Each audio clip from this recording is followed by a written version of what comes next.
Have you ever had a feeling? A tiny, nagging feeling in the pit of your stomach that something is just off? That the smile someone gives you doesn't quite reach their eyes? That the perfect life you're looking at might just be a beautifully painted curtain, and if you pulled it back, you'd see something entirely different? This is a story about that feeling. It's a story about the masks people wear and the terrifying truth that can hide behind them. It's a story about a mother's love, a son's devotion, and the serpent that found its way into their garden. Our story begins not with fear, but with love. Profound, hard-earned, sacrificial love. In a quiet, tree-lined suburb of Chicago lived a woman named Sarah Johnson. Sarah was the kind of woman who carried her history in the gentle slope of her shoulders and the rough texture of her hands. Her life had not been easy. As a young, single black mother, she had faced down hardships that would have broken a lesser spirit. She worked 2, sometimes 3 jobs. Mornings, she was a waitress at a diner called the Blue Sky. Her feet aching on the worn linoleum floor, a forced smile on her face as she poured endless cups of coffee for customers who barely saw her. Afternoons, she cleaned the spacious, beautiful homes of people who had more than she could ever dream of. She'd scrub their floors on her hands and knees, polishing their fine furniture, all the while thinking of her own small apartment and the little boy who was her entire world. Her son, David, he was her reason for every tired muscle, for every skipped meal.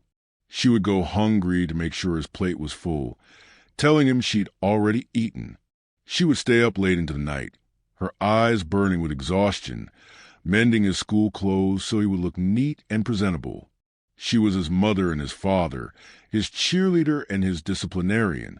She poured every ounce of her love and strength into him, teaching him to be kind, to be honest, to be strong. Her greatest pride wasn't in anything she owned, but in the man he was becoming. And no, did he become a man. David, fueled by his mother's sacrifice and his own fierce intelligence, excelled. He won scholarships. He studied tirelessly, and he became a doctor, a compassionate, brilliant doctor. The day he graduated, Sarah wept tears of joy that washed away years of struggle. She had done it. Her boy had made it. And David never forgot. He never forgot the sound of her coming home late, trying to be quiet. He never forgot the feel of her worn hands, tucking him in at night.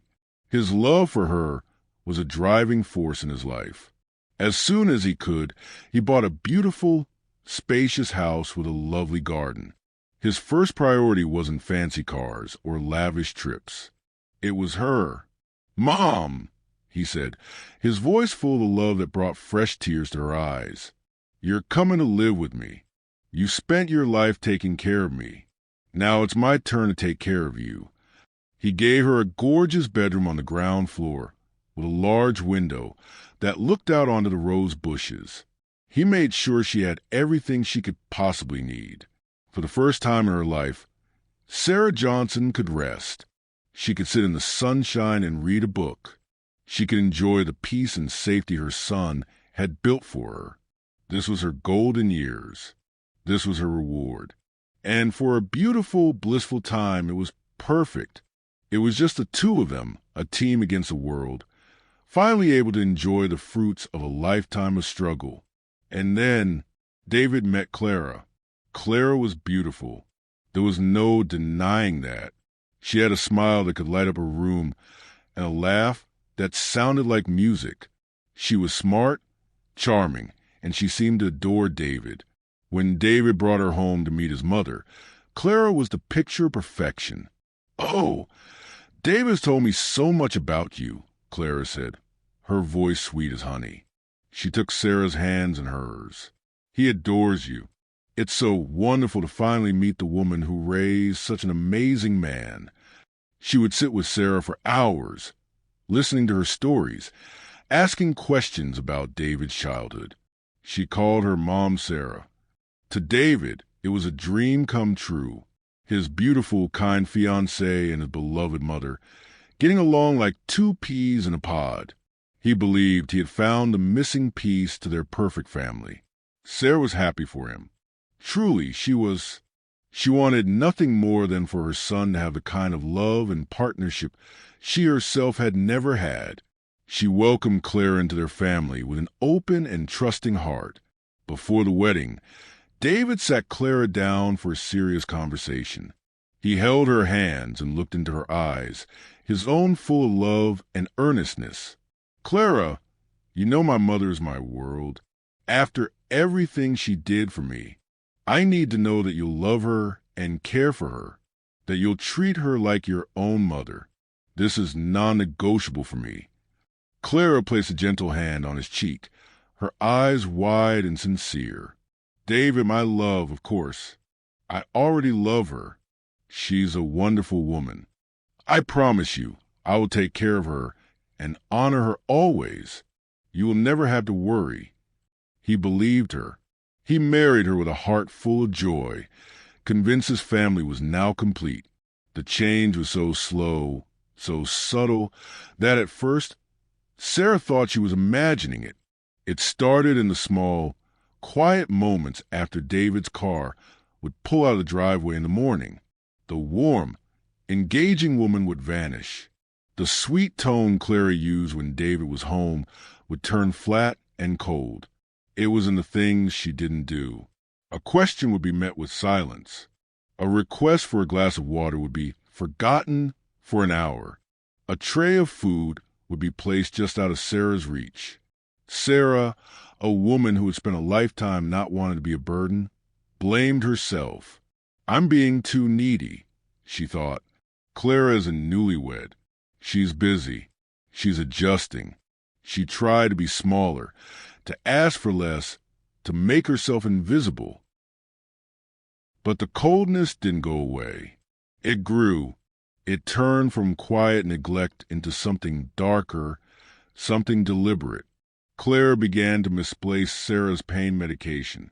Sarah would sit for hours, her hip aching with a deep, burning pain, and when she'd ask for her pills, Clara would shrug.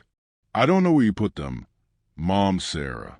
You really need to be more careful with your things." The woman who had once listened to Sarah's stories now spoke to her friends on the phone just outside her door, her voice loud and clear. "It's so hard having an elderly person in the house," she'd sigh. "It just drains the energy right out of the place. Such a burden." Each word was a little dagger to Sarah's heart. The beautiful home became a gilded cage. The bedroom with the view of the roses felt like a prison cell. She was living in a nightmare, and the worst part was she was living alone. She would put on a brave face for David every evening when he came home. She'd smile and ask about his day, her heart breaking as she watched him interact with the kind, loving performance Clara put on for his benefit. He was so happy. He was so in love. How could she shatter that? Her silence was her final sacrifice for her son. But Clara's cruelty was a hunger, and it was growing. One afternoon, Sarah was in her wheelchair in the kitchen. She wanted to feel useful.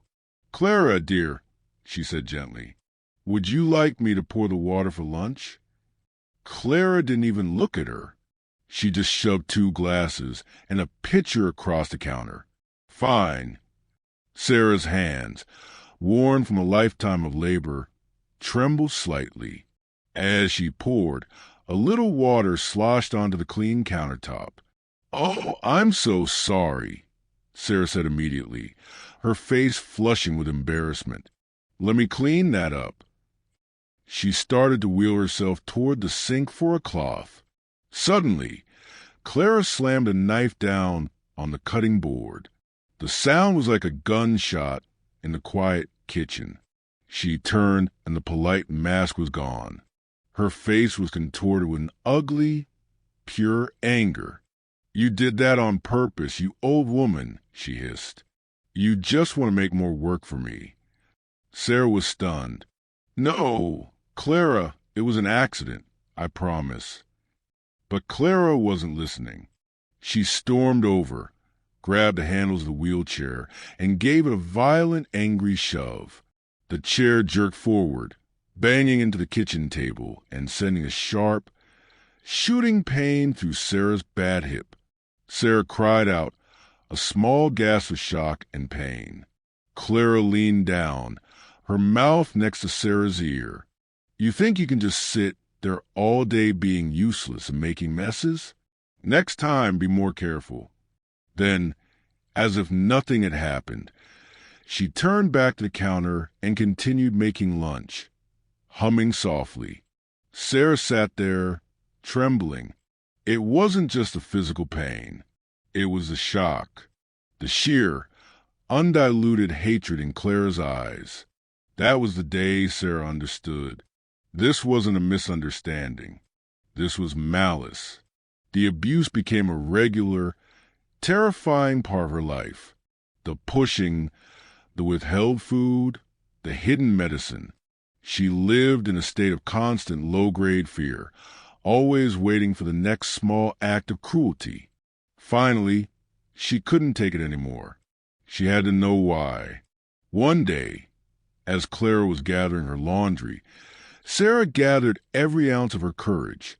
"Clara," she said, her voice barely a whisper, "please, what have I done to you? Why do you hate me so much?" Clara stopped. She turned slowly, a strange, cold smile on her face. She dropped the laundry on the floor. "You think I'm a fool?" she said, her voice low and mocking. "I know you're kind." "My kind?" Sarah asked, utterly confused. Mothers-in-law. Clara spat the word out like it was poison. "You're all the same. You pretend to be sweet and kind, but it's all an act. All you want to do is control your sons. You want to turn them against their wives. My own mother warned me about women like you." Sarah stared, horrified. "No, that's not me. I would never do that. I love my son. I'm happy he has you." "Save your lies." Clara laughed, a cold, hollow sound. "I won't give you the chance to poison my husband against me. This is my home now. And you are just a guest here. A guest who is going to learn her place." But the worst was yet to come. Days later, Clara came into Sarah's room after a particularly cruel afternoon. She leaned down, her face so close Sarah could feel her breath. "I know you're thinking about telling him," Clara whispered, her voice a deadly hiss. "I see it in your pathetic eyes. But I am warning you." She paused, letting the silence thicken around them. "If you ever say a single word to David, if I even suspect you've told him anything, I will make sure you regret it." She leaned even closer, her eyes burning with a terrifying darkness. "I will poison you. Not all at once. A little bit in your tea one day. A little bit in your soup the next. You will just get weaker and weaker, and when you finally die, everyone will think it was just your old age. David will cry, and I will be right there to comfort him. Do you understand me?" Sarah looked into those eyes and saw nothing but pure, empty darkness. She believed her. She believed every single word. From that moment on, Sarah was trapped in a perfect prison. The walls were made of silence, and the bars were forged from her own love for her son. She was living with a monster, and her own child, the doctor who saved lives for a living, had no idea the woman sleeping next to him was planning his mother's murder.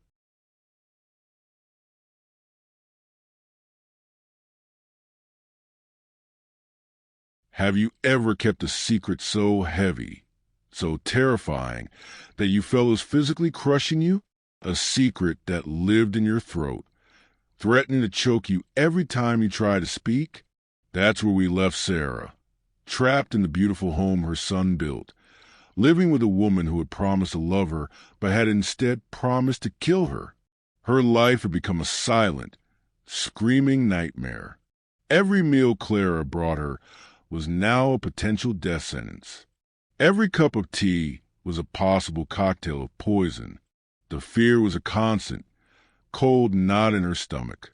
She'd watch Clara's hands, her eyes, looking for a sign, a tell, any indication that this was a day.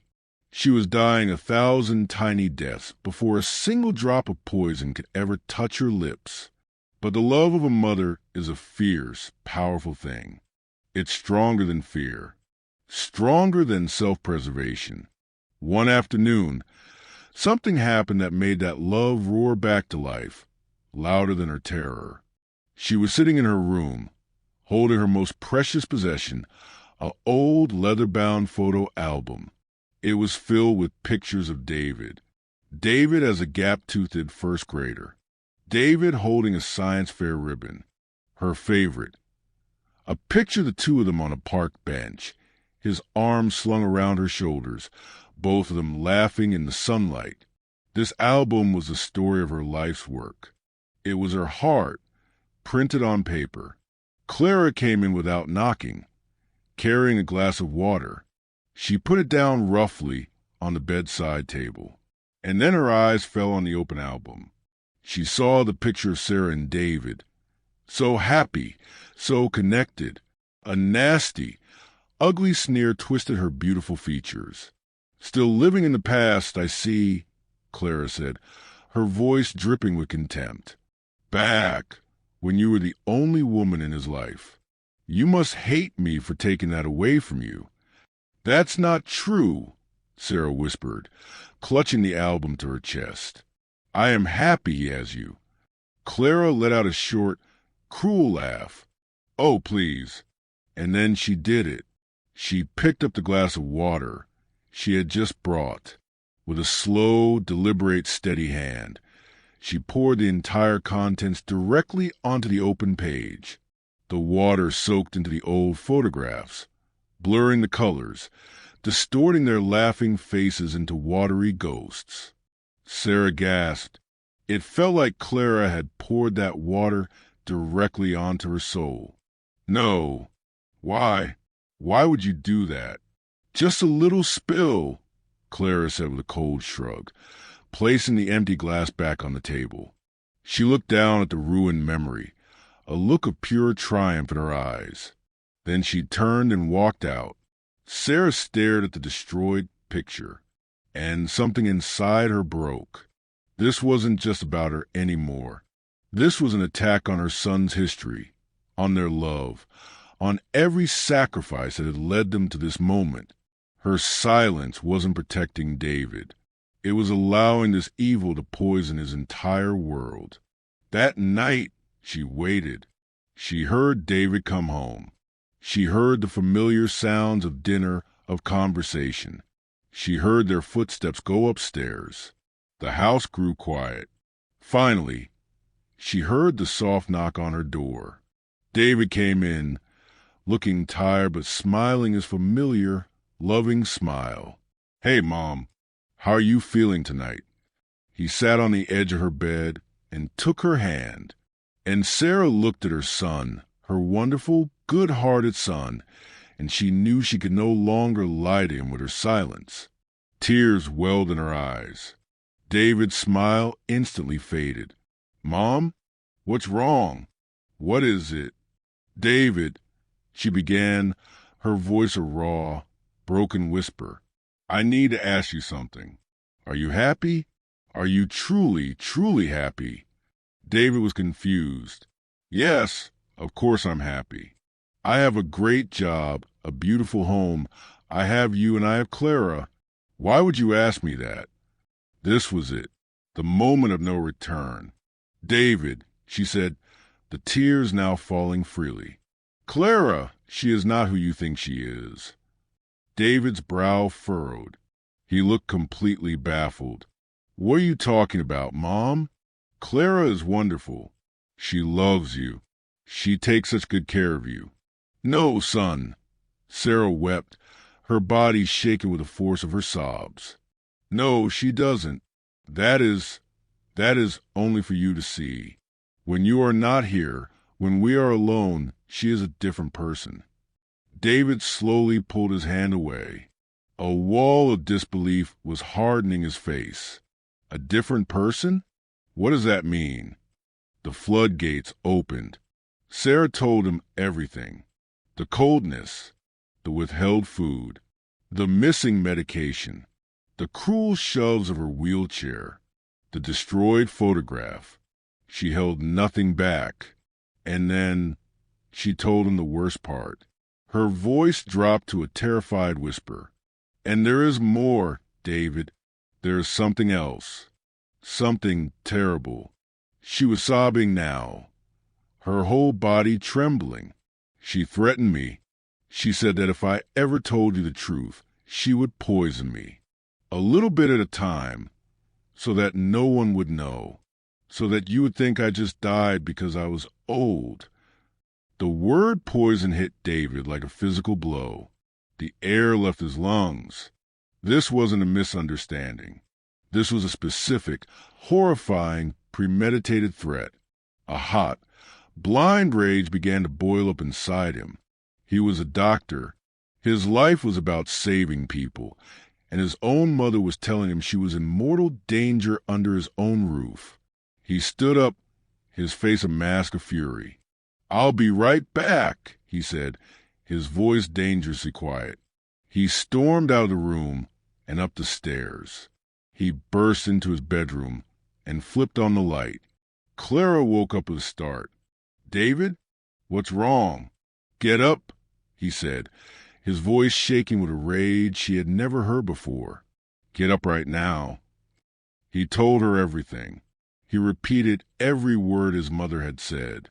The pushing, the food, the destroyed photograph, the final, terrible threat of poison.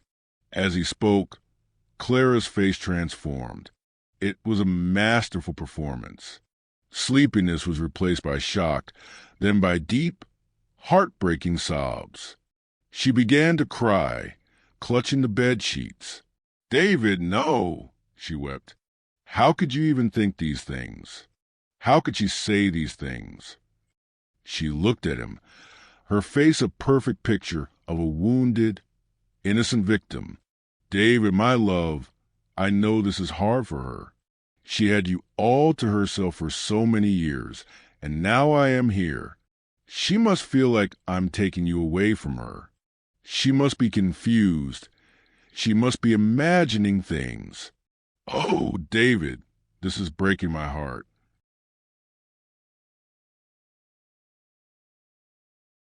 She was so convincing. The seed of doubt, small and poisonous, was planted in David's mind. He looked at his crying wife, who seemed so genuinely devastated, and then he thought his elderly mother on strong medication, who could be confused, who could be jealous.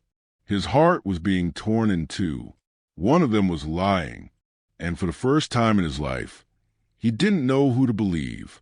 The rest of the night was sleepless.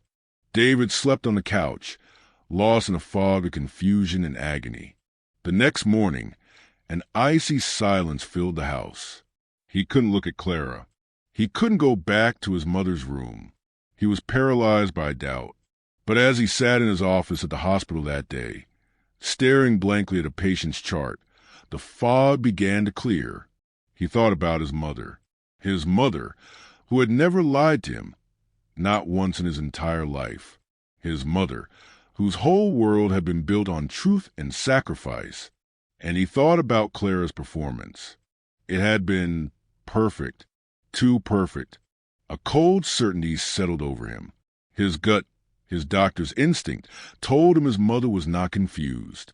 She was scared, and he had walked away from her. He made a decision that made him feel sick to his stomach, but one he knew was necessary.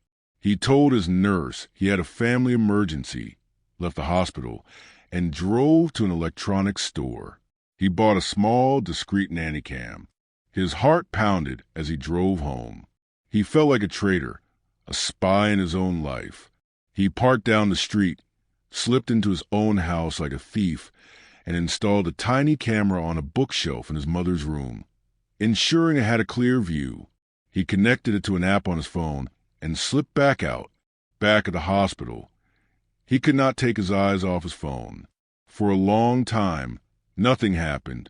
He just watched his mother sleeping.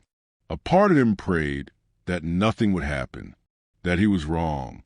And then he saw the door open. Clara walked in. She was holding a tray with a cup of tea and a small plate of cookies. David held his breath. Clara walked over to the bed. "Mom, Sarah," she said, her voice sweet and gentle. "Wake up, dear. I brought you some tea." Sarah woke slowly, fear instantly in her eyes. "You must feel so weak after all the drama," Clara said, her voice dripping with fake sympathy. "It's so important you keep your strength up." Then Clara did it. She reached into the pocket of her apron and pulled out a small, unlabeled bottle filled with a clear liquid. David's eyes widened. He sat bolt upright in his chair, his heart hammering against his ribs. Clara unscrewed the cap. She looked at Sarah, and the sweet, caring mask dropped from her face. It was replaced by a cold, cruel sneer. "You thought you could win, didn't you?" she hissed, her voice a low, venomous whisper that the microphone picked up perfectly. "You thought you could turn him against me. You are a stupid old woman." Sarah started to shake her head, her eyes wide with terror. "No, please." "I warned you," Clara continued, her voice devoid of all emotion. "I told you what would happen if you open your mouth. Now you're going to drink this tea. All of it." She tilted the bottle over the teacup. A few drops of the clear liquid fell into the hot tea. "It's the first dose," Clara said, her voice cold and clinical. "It won't do much. It will just make you feel a little more tired, a little weaker. David will think your health is just getting worse. And every day I will give you a little more, and he will watch you fade away, and he will never, ever know it was me." She put the bottle away and grabbed the teacup. She held it with one hand and with the other. She reached for Sarah, trying to grab her face, to force her to drink. "You will drink this. You brought this on yourself." David was no longer sitting. He was on his feet, his phone gripped in a white-knuckled hand. He was watching a live horror movie. The monster was his wife. The victim was his mother. An icy, murderous fury filled him. He didn't hang up. He kept watching, burning the undeniable proof into his soul. Then he ran. He ran out of his office, through the hospital corridors, and into his car. He drove like a man possessed, his foot pressing the accelerator to the floor, his eyes flicking between the road and the horrifying scene on his phone. He screeched to a halt in front of his house, left the engine running, and sprinted to the front door. He didn't bother with his key. He drew back his foot and kicked the door. The wood around the lock splintered, and the door flew open with a crash. He burst into the house and ran down the hallway to his mother's room. The scene was exactly as he'd seen it, but 1,000 times worse in person. Clara had Sarah pinned against the headboard, one hand tangled in her hair, forcing her head back, the other trying to force the teacup to her lips. Sarah's eyes, wide with terror, met David's in the doorway. They screamed a silent message of horror and relief. Clara froze. She slowly turned her head. When she saw David, the face she saw was not her husband's. It was the face of a stranger, contorted with a rage so pure it was terrifying. The teacup slipped from her fingers and shattered on the floor. Instantly, Clara's face transformed. The cruel mask vanished, replaced by the weeping victim. Tears instantly filled her eyes. "David, please," she cried, her hands held up in surrender. "Thank God you're home. It's not what it looks like." She was having an episode. She was confused and fighting me. I was only trying to help her. David walked past her as if she weren't there. He went straight to his mother, kneeling by her bed, his hands now soft and gentle as he smoothed back her hair. "Are you okay, Mom?" he whispered, his voice choked. "Are you hurt?" Sarah threw her weak arms around his neck, sobbing into his shoulder. "My son," she wept. My son." He held her, reassuring himself she was safe. Then he stood and turned to face his wife. Clara was still crying, still performing. "David, please, you have to believe me." David held up his hand. The gesture silenced her instantly. His face was calm, a dead, frightening calm. "Don't," he said, his voice low and steady. "Don't say another word. Not one more lie." He held up his phone and turned the screen toward her. He pressed play. Her own voice, cold and venomous, filled the room. "You thought you could win, didn't you? He will watch you fade away, and he will never ever know it was me." The color drained from Clara's face. The fake tears stopped. Her mouth fell open. The performance was over. The truth was there, undeniable and ugly. "David, no, please," she stammered, her real voice, a voice of pure, cornered panic, finally emerging. "I was just trying to scare her. I wasn't really going to hurt her. I swear. I love you. Please." David looked at her with a deep, profound disgust. Without taking his eyes off her, he dialed a number on his phone. "Who are you calling?" Clara whispered, her body beginning to tremble. "The police," David said, his voice as cold and hard as steel. The police came. They saw the shattered cup. They saw the terror on Sarah's face. And they watched the video. Clara was arrested, her pathetic pleas echoing through the house as she was led away in handcuffs. In the weeks that followed, the house was cleansed of her presence. The divorce was swift. The video was all the evidence the court needed. But the most important work was a healing between David and his mother. He was consumed with guilt. "Mom, I am so sorry," he told her one afternoon in the garden. "I should have believed you from the very first word. I can never forgive myself for making you feel alone." Sarah took his hand. The fear was gone from her eyes, replaced by the deep, endless love that had always been there. "My son," she said, her voice soft but strong, "you have nothing to be sorry for. You were caught in a terrible web of lies, but you did not stay there. You searched for the truth, and you saved me. You are my hero, David. You have always been my hero." And in that moment, David understood. The house, the career, they weren't the measures of his success. His mother was. Her love had made him who he was. And protecting that love, honoring that sacrifice, was the most important work of his life. The poison was gone. The prison was open. And finally, surrounded by the roses, mother and son were free.